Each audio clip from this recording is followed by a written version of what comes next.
ঢাকাবাসী কেমন আছেন? আলহামদুলিল্লাহ।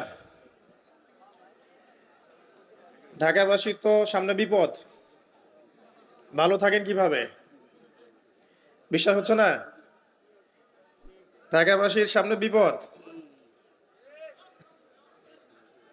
আমার আগে কেউ বলেছিল যে ঢাকা হচ্ছে the city of Akhiruzzaman, Dhaka যে শেষ জামানার শহর, এটা কি আমার আগে কারো মুখে শুনেছেন? আচ্ছা, তো যখন আমরা ল্যান্ড করি ঢাকায়, তখন একটা পরিচিত দৃশ্য দেখা যায়। এই দৃশ্য বাংলাদেশের অন্য কোনো জায়গায় দেখা যায় না। সেটা হলো বাক্সে বাক্সে বন্দি জীবন। উঁচু উঁচু কিছু ইমারত দেখা যায়, ইট কাঠ পাথরের কিছু ইমারত, ছোট ছোট বাক্সের মতো, আকাশ থেকে বাক্সের মতো লাগে দেখতে। তো এই যে বাক্সে বাক্সে বন্দি জীবন, এই দৃশ্যটা ঢাকাতে আসলে দেখা যায়। দেখুন, যখন আমরা ল্যান্ড করি তখন কি দেখি?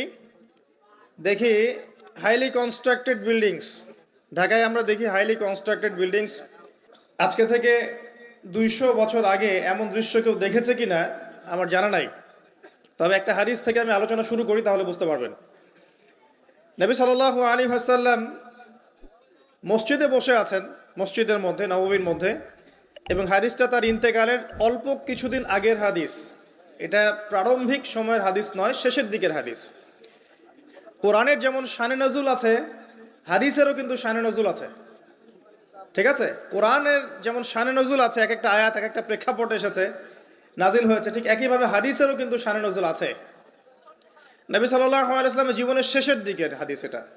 তিনি মসজিদে বসে আছেন, একজন ব্যক্তি মসজিদে প্রবেশ করলেন, শুভ্র সাদা কাপড় পরিহিত, ধবধবে সাদা, অতি উত্তম কাপড়, পরিচ্ছন্ন, প্রবেশ করলেন এবং রাসূল সাল্লাল্লাহু আলাইহি ওয়াসাল্লামের হাঁটুর সাথে হাঁটু লাগিয়ে বসলেন। ঠিক আমরা যেমন আত্তাহিয়াতু পড়ার সময় যেভাবে বসি নামাজে, এভাবে। আমার কথা কি বুঝতে পারছেন? আচ্ছা, এবার নবী সাল্লাল্লাহু আলাইহি ওয়াসাল্লামকে তিনি ব্যাক টু ব্যাক 4টা প্রশ্ন করছেন। এক নম্বর বলছেন, ইয়া মুহাম্মদ, হে মুহাম্মদ সাল্লাল্লাহু আলাইহি ওয়াসাল্লাম, আখবিরনি আনিল ইসলাম, আমাকে ইসলাম সম্পর্কে বলুন। নবীজি বললেন, ইসলাম হচ্ছে কালিমা, আল্লাহ এক সাক্ষ্য দেয়া, নবী মুহাম্মদ সাল্লাল্লাহু আলাইহি ওয়াসাল্লামকে সর্বশেষ রাসূল সাক্ষ্য দেয়া, সালাত কায়েম করা, যাকাত দেয়া, রমাদান মাসে সওম রাখা এবং সামর্থ্য হলে হজ করা, এই হলো ইসলাম। তিনি বললেন, সাদাকতা, আপনি সত্য বলেছেন। ওমর রাদিয়াল্লাহু আনহু বলছেন, ফাআজিবনা লাহু ইয়াসআলুহু ওয়া ইউসাদ্দিকুহু, আমরা তার প্রশ্ন শুনে অবাক হয়ে গেলাম। সে নিজেই প্রশ্ন করছে, নিজেই আবার সত্যায়ন করছে। যে প্রশ্ন করছে সে তো জানার জন্য প্রশ্ন করছে। ছাত্র যদি ওস্তাদের কাছে প্রশ্ন করে যে ওস্তাদ এটা কি, ওস্তাদ বলে এটা এই, তখন সেই ছাত্র যদি বলে যে আপনি সত্য বলেছেন, তার মানে এই ছাত্র আগে থেকে উত্তরটা জানতো, তাই নয় কি? তার মানে এই প্রশ্ন করে আগে থেকেই জানে যে উত্তরটা কি হবে। তো দ্বিতীয় প্রশ্ন করছেন তিনি, বলছেন আখবিরনি আনিল ঈমান, ঈমান কি, আমাকে ঈমান সম্পর্কে বলুন। নবী সাল্লাল্লাহু আলাইহি ওয়াসাল্লাম বলছেন, ঈমান হচ্ছে 6টা বিষয় বিশ্বাস করা। তুমিনা বিল্লাহ, আল্লাহ বিশ্বাস করবে, ওয়া মালাইকাতিহি, তার ফেরেশতা মণ্ডলীর প্রতি, ওয়া কুতুবিহি, তার সমস্ত আসমানি কিতাবের প্রতি, ওয়া রুসুলিহি, তার সমস্ত রাসূলগণের প্রতি, ওয়াল ইয়াউমিল আখির, পরকালের প্রতি, ওয়াল কদরি খায়রি ওয়া শাররি, তাকদীরের ভালো মন্দের প্রতি। এই 6টা পিলারে বিশ্বাস করলে আপনি মুমিন হলেন। প্রশ্নকারী বলছে, সাদাকতা, আপনি সত্য বলেছেন। আবারও তৃতীয় প্রশ্ন করছেন, আখবিরনি আনিল ইহসান, হে মুহাম্মদ সাল্লাল্লাহু আলাইহি ওয়াসাল্লাম, আমাকে ইহসান সম্পর্কে বলুন। ইহসান কি জিনিস? নবী সাল্লাল্লাহু আলাইহি ওয়াসাল্লাম বলছেন, ইহসান হচ্ছে আনতা আবুদাল্লাহা কাআন্নাকা তারাহ, তুমি এমন ভাবে আল্লাহর ইবাদত করবে যেন তুমি আল্লাহকে দেখতে পাচ্ছ। ওয়া ইল্লাম তাকুন তারাহু ফাইন্নাহু ইয়ারাক, যদি তুমি আল্লাহকে দেখতে না পারো, জেনে রাখবে আল্লাহ ঠিকই তোমাকে দেখছেন। এই আল্লাহ কনসিয়াসনেসের নাম হচ্ছে ইহসান। কি নাম? ইহসান। ইসলামের ভিত্তি পেলাম 5টা, ইমানের কয়টা পেলাম? 6টা। আর ইহসানের ব্যাখ্যা কি পেলাম? আল্লাহ কনসিয়াসনেস, মানে আল্লাহকে হাজির নাজির জেনে ইবাদত করা। কেউ যদি আল্লাহকে হাজির নাজির জেনে ইবাদত করে, সে কিন্তু পাপ করতে পারবে না। তার নামাজে মনোযোগ কিন্তু ডানে বামে যাবে না ইনশাআল্লাহ। তো তিনি বললেন, সত্য বলেছেন আপনি। এবার চতুর্থ প্রশ্ন করছেন তিনি, যে আখবিরনি আনিস সাআ, আমাকে কিয়ামত সম্পর্কে বলুন, কিয়ামত কবে হবে? তখন নবী সাল্লাল্লাহু আলাইহি ওয়াসাল্লাম বলছেন, মাল মাসউলু আনহা বিআ'লামা মিনাস সাইল, এ বিষয়ে প্রশ্নকারীর চেয়ে উত্তরদাতার জ্ঞান বেশি নয়। এই বিষয়ে প্রশ্নকারীর চাইতে উত্তরদাতার জ্ঞান বেশি নয়, মানে কেউই জানে না কিয়ামত এক্স্যাক্টলি কবে হবে। তখন প্রশ্নকারী থেমে যাচ্ছেন না, প্রশ্নকারী আবার প্রশ্ন করছেন, ৫ নম্বর প্রশ্ন, যে ফাখবিরনি আন আমারাতিহা, তাহলে আমাকে কিছু আলামত বলেন কিয়ামতে, কিয়ামতে কিছু আলামত বলেন। নবী সাল্লাল্লাহু আলাইহি সাল্লাম অনেক আলামত বলতে পারতেন কিন্তু, এবং তিনি বলেছেনও, সারা জীবনে তিনি অসংখ্য আলামত বলেছেন। এবং আলামতগুলোকে দুই ভাগে ভাগ করা যায়, এগুলো বড় এবং কিছুগুলো হচ্ছে ছোট। যদিও বা সবগুলোই আলামত, তবে এটা হচ্ছে ফিকহের বিষয়, উসুলের বিষয়ের মধ্যে আমরা নিয়ে আসতে পারি যে বড় ছোট ভাগ করা যাচ্ছে, আলেম ওলামারা ভাগ করছেন। যাই হোক, 10টা বড় বড় আলামতের কথা বলা হয়েছে। এই 10টা না আসা পর্যন্ত কিয়ামত হবে না।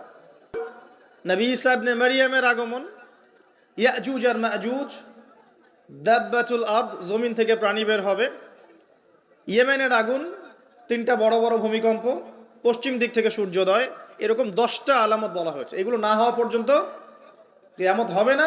এগুলো এখনো হয়নি, এগুলোর কোনোটাই এখনো আসেনি। এগুলো বাদ দিয়ে যেগুলো আলামত সুগরা আমরা বলছি, ছোট ছোট, এগুলোর ম্যাক্সিমাম প্রায় 99% আমরা এখন দেখতে পারি। তবে দেখার জন্য চোখ লাগবে, আর চোখ বলতে শুধু বাইরের চোখকে বোঝাচ্ছি না, হৃদয়ের কলবের কি লাগবে, চোখ লাগবে। আমি আপনার কলবের চোখ দিয়ে আপনাকে শহরটাকে চেনাচ্ছি। আপনার এই হাদিসে নবী সাল্লাল্লাহু আলাইহি সাল্লাম অনেকগুলো আলামত না বলে মাত্র 2টো আলামত বলেছেন। কয়টা? মাত্র 2টো। আমি বলছি জীবনের শেষের দিকের হাদিস, শেষ সময় তো আমরা বেশি নসিহত করতে যাবো, তাই না? মনে করেন আপনার পিতা মৃত্যুসজ্জায়, আল্লাহ না করুক, এখন তিনি আপনাকে ওসিয়ত করছেন যে বাবা এইটা করবা, এইটা করবা না, মায়ের যত্ন নিও, বোনদের যত্ন নিও, ইত্যাদি ইত্যাদি। তখন তার ওসিয়তগুলোকে আপনি কত গুরুত্বের সাথে গ্রহণ করবেন, এবং সেই সময় যত ইম্পর্টেন্ট কথা থাকবে সেগুলোই তো মানুষ বলবে, তাই নয় কি? সবচেয়ে ইম্পর্টেন্ট কথাগুলোই মানুষ বলবে। তো নবী সাল্লাল্লাহু আলাইহি ওয়াসাল্লাম এদিকে এসে মাত্র 2টো সাইনের কথা বলছেন। তার মধ্যে একটা হচ্ছে, ভালো করে শোনেন, তার মধ্যে একটা হচ্ছে আনতালিদাল আমাতু রাব্বাতুহা। যখন তুমি দেখবে, প্রশ্নকারীকে বলছে, যখন তুমি দেখবে যে দাসী তার মনিবকে জন্ম দিচ্ছে, দাসী তার মনিবকে জন্ম দিচ্ছে, মানে দাসী কিভাবে মনিবকে জন্ম দিতে পারে? দাসী কি মনিবকে জন্ম দিতে পারে? উত্তর, এখানে 3টা ব্যাখ্যা হতে পারে। কয়টা ব্যাখ্যা? 3টা। এছাড়াও আরো ব্যাখ্যা হতে পারে, হয়তো আল্লাহ পাক সেটা আমাদের জেহেনে হয়তো এখনো দেন নাই, হয়তো এমন কেউ আসবে পরবর্তী জেনারেশন, তারা হয়তো আরো ব্যাখ্যা করতে পারবে। তবে 3টা ব্যাখ্যা এখন পাওয়া যায়। 1 নাম্বার, দাসী তার মনিবকে জন্ম দিবে অর্থ হচ্ছে পিতা মাতার সাথে দাস দাসীর মতো আচরণ করা হবে। এবং এটাও কিন্তু কিয়ামতের আগের একটা বড় নিদর্শন যে পিতা মাতার সাথে দাস দাসীর মতো আচরণ করা হবে, এবং যেটা এখন হচ্ছে। আমরা দেখছি পিতা মাতার অধিকার তারা পাচ্ছে না, সন্তানদের হাতে নির্যাতনের শিকার হচ্ছে, বৃদ্ধাশ্রমে থাকতে হচ্ছে। সারা জীবন যে সন্তানকে বড় করলো, আজকে সেই সন্তান তার ওই যে কাফনের টাকা পর্যন্ত দিতে যাচ্ছে না, মারা গেছে লাশটা পর্যন্ত নিতে আসে না, এমন হচ্ছে না? এবং বস্তুবাদী শহরগুলোতে তো এটা বেশি। আর আমাদের শহরটা বস্তুবাদী না? আমাদের শহরে মানুষ বস্তুবাদী না? মানুষ বস্তুবাদী, কেউ অন্যের দিকে তাকানোর সময় নাই। এটা বোঝার জন্য আপনাকে ফ্লাইওভার উঠতে হবে। ফ্লাইওভার উঠে দাঁড়িয়ে থাকেন, দেখেন মানুষ ছুটছে নিজের চরকায় তেল দেওয়ার জন্য, কারো দিকে তাকানোর সময় নাই। এই সকাল থেকে শুরু হয়, রাত একদম 3টা 4টা পর্যন্ত এটা চলছে, সারাদিন 24/7। উদ্দেশ্য কি? দুনিয়া। অল্প কিছু মানুষের বাইরে আছে যাদের উদ্দেশ্য আখেরাত, বেশিরভাগের উদ্দেশ্য কি? দুনিয়া। বাড়ি গাড়ি, টাকা, জমি জমা, স্ট্যাটাস, দ্যাটস অল। মানে মানুষের এই কনসেপ্টটাকে বলা হয় মেটেরিয়ালিজম। কি বলে? মেটেরিয়ালিজম মানে বস্তুবাদিতা। কি বলে? কথা বলেন। বস্তুবাদিতা। মুমিনের চিন্তা থাকে পরকাল কেন্দ্রিক, যে কাজে পরকালের স্বার্থ আছে আমি সেই কাজ করব, যেই কাজে পরকালের স্বার্থ নয় আমি করব না, এটা মুমিনের চিন্তা। আর কাফের মুশরিক বেদিন ফাসেক মুনাফিকদের চিন্তা হচ্ছে যেখানে দুনিয়ার স্বার্থ ওখানে থাকবো, দুনিয়ার স্বার্থ নাই থাকবো না। এই যে দুনিয়ার স্বার্থে মানুষের সারাটা জীবন ক্ষয় করে দেয়া, এর নাম বস্তুবাদিতা, মেটেরিয়ালিজম বলে এটাকে। যাই হোক, আমাদের শহরের বেশিরভাগ মানুষ কি বস্তুবাদী না? এখন সবাই দেখবেন, আমি বুঝাচ্ছি, আমি যতটা পারছি সহজ করার চেষ্টা করছি। ম্যাক্সিমাম আমাদের শহরের মানুষ এখন বস্তুবাদী। সবার চিন্তা একটাই, দুনিয়া, দুনিয়া আর দুনিয়া। যেই দুনিয়া সম্পর্কে নবী সাল্লাল্লাহু আলাইহি ওয়াসাল্লাম বলেছেন, একটু শোনেন, যে মনে করেন এটা একটা মহাসাগর। নবী সাল্লাল্লাহু আলাইহি ওয়াসাল্লাম বলছেন এখানে একটা আঙ্গুল ঢুকিয়ে দাও, দিয়ে বের করো। এই আঙ্গুলে যতটুকু পানি আছে এটা দুনিয়া, আর এই পুরো মহাসাগরে যত পানি আছে এটা পরকাল। একদিন সাহাবীদেরকে নিয়ে নবী যাচ্ছেন সাল্লাল্লাহু আলাইহি সাল্লাম, একটা মৃত গাধা বা বকরির বাচ্চা পড়ে আছে, মৃত গাধা বকরির বাচ্চা। সাহাবীদেরকে বলছেন, হে আমার সাহাবীরা, তোমরা কি এই বকরির বাচ্চাটাকে 1 দিরহামের বিনিময়ে কিনতে চাও? কিসের বিনিময়ে? 1 দিরহাম। তো দিরহাম কি জিনিস সেটা পরে বোঝাবো এখন ইনশাআল্লাহ, ওইগুলো এখন বুঝবেন না। দিরহাম কি জিনিস ওটা পরে বুঝবেন। দিরহাম থাকলে আর রিজার্ভ কমতো না। দিরহাম থাকতো যদি কোনো কান্ট্রি রিজার্ভ আর কমতো না। রিজার্ভ কমে ডলারের ভিত্তিতে, আর ডলার হচ্ছে এখন সারা ওয়ার্ল্ডের ডমিনেটিং কারেন্সি, ওটাকে হার্ড কারেন্সি বলে। মানে আপনি তেল কিনতে চান, 1 কোটি টাকা ব্রিফকেসে নিয়ে আমাদের আবু ধাবিতে চলে যান, গিয়ে শেখদেরকে বলেন যে আমাকে 1 কোটি টাকার তেল দেন, 1 ফোঁটাও তেল দিবেন আপনাকে, দিবে না। যতক্ষণ আপনি ওই টাকাটাকে ডলারে কনভার্ট করবেন তারপর দিবেন, আপনাকে তখন সুন্দর মতো তেল দিবেন। এই dollar petrol, dollar petrol, petrol ছাড়া ডলারের এক্সচেঞ্জ নাই। এটা হচ্ছে পেট্রো ডলার মনিটরিং সিস্টেম। আপনার কাছে গোল্ড আছে মনে করেন, সোনা। এখন সোনাটাকে আপনি যে ভাঙাবেন, ভাঙিয়ে যে মানে কান্ট্রির অন্যান্য ডেভেলপমেন্টের কাজে লাগাবেন, তার জন্য ডলারের সিঁড়ি পার হয়ে যেতে হবে আপনাকে। অথচ এই দিনার এবং দিরহাম রাসূল সাল্লাল্লাহু আলাইহি ওয়াসাল্লামের যুগের কারেন্সি ছিল, দিনার দিরহাম, যার ইন্ট্রিনসিক ভ্যালু বা অন্তর্নিহিত মান কখনো কমে যাবে না। দেখাচ্ছি, দাঁড়ান, আমি এমনি এমনি করে কথা বলি না। আসহাবুল কাহফ কত বছর ঘুমিয়েছিলেন বলেন? 309 বছর। 309 বছর। পকেটের মধ্যে কিছু কয়েন ছিল, সোনার আর রূপার কয়েন। এই এলাকা ছেড়ে চলে গেছে, গুহার মধ্যে ঘুমিয়েছে, রাত কাটাবে, আল্লাহ পাক ঘুম পাড়িয়ে রেখেছেন 309 বছর। 309 বছর ঘুম থেকে ওঠার পর তারা বলছে, কেম লাবিস্তুম, তোমরা কতদিন ঘুমিয়েছো? একজন বলছে লাবিস না ইয়াউমান আও বা'দা ইয়াউম, একদিন ঘুমিয়েছি বা একদিনের কিছু অংশ ঘুমিয়েছে। ঠিক আছে, ঘুম থেকে উঠেছে, এখন ক্ষুধার্ত আমরা, যাও এই মুদ্রাগুলো নিয়ে বাজারে যাও, বাজারে গিয়ে দেখো ফালয়ানজুর আইয়ুহা আজকা তুআমা, খেয়াল করে দেখো কোন খাবারটা উত্তম পবিত্র, ওটা নিয়ে আসো। তো 309 বছর একটা মুদ্রা নিয়ে ঘুমানোর পরেও মুদ্রার মান কমে যায়নি। ওই টাকা দিয়ে ঠিকই রুটি কেনা গেছে। এখন আপনি আপনার কারেন্সিগুলো নিয়ে 309 বছর ঘুমানো লাগবে না, আপনি 10 বছর ঘুমান। 10 লাখ টাকা নিয়ে 10 বছর ঘুমান। 10 লাখ টাকার মান যদি 9 লাখ টাকায় না নেমে আনছে, তাহলে আমি নাম বদলাই ফেলাবো। এখন 1 লাখ, দাঁড়ান, ঠিক বলেন না, দাঁড়ান, বোঝেন আগে। এখন এই যে 1 লাখ টাকার মানটা হারালেন আপনি, 1 লাখ টাকার মানটা আপনি হারিয়ে ফেললেন, তো ওই 1 লাখ টাকা আর্ন করার জন্য আপনাকে শ্রম দিতে হয়নি? আপনার মাথার ঘাম পায়ে ফেলতে হয়েছে না? তাহলে আপনার শ্রমটা গেল কোথায়? তাহলে কেউ আপনার শ্রমটা লুটে পুটে খেয়ে ফেললো। যেহেতু আপনার কারেন্সির মানটা ডলার বেসড, এই কারণে ওই মনিটরিং সিস্টেম যারা চালায় ওরা আপনার এভাবে করে শ্রমটাকে সিজ করে ফেলে দেবে। আর আমি যদি আপনাকে আমার ফার্মে কাজ করিয়ে সারাদিন কাজ করানোর পরে আপনাকে কোনো পারিশ্রমিক না দেই, শ্রমের কোনো মূল্য না দেই, আপনি আমাকে জালেম বলবেন না? বলবেন কি না?